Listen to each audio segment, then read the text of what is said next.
Stable भॉयस channel में आप लोग का स्वागत है। आज की कहानी बहुत ही प्रेरणादायक कहानी है, एक राजा की कहानी। आइए इस कहानी को शुरू करते हैं। एक समय की बात है, एक सुंदर राज्य में एक सुशील राजा ने राजधानी में राजमहल बनवाया था।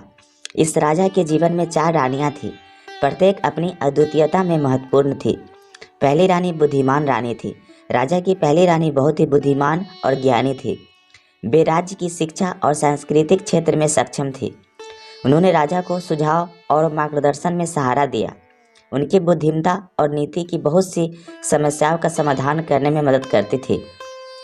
दूसरी रानी सुंदरता में महारथी रानी थी। राजा की दूसरी रानी अत्यधिक सुंदर और कलात्मक थी।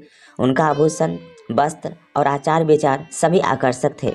वे राजा की सेना में भी महारथी थी और अपनी सुंदरता को समर्थन में बदलती थी। उनकी सुंदरता और साहस ने राजा के साथ मिलकर राज्य को और भी सुंदर बनाया।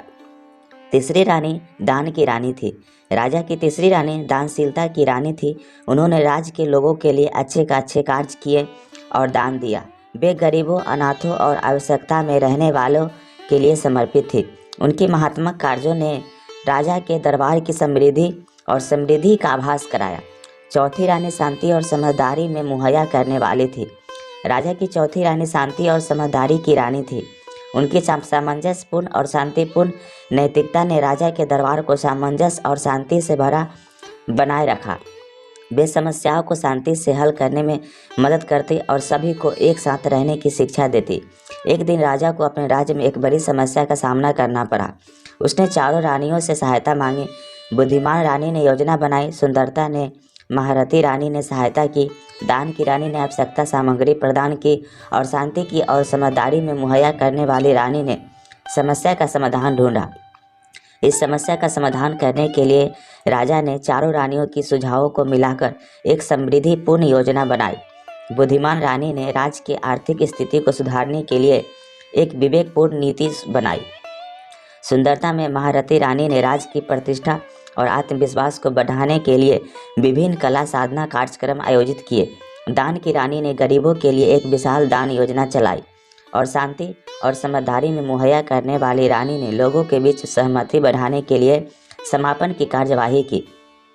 राजा के साथ मिलकर रानियां ने उपायों का अनुसरण किया और समस्या को सफलतापूर्वक हल किया। इससे राजा और रानियों के बीच आपसी समर्थन और विशेषज्ञता का माहौल बना रहा।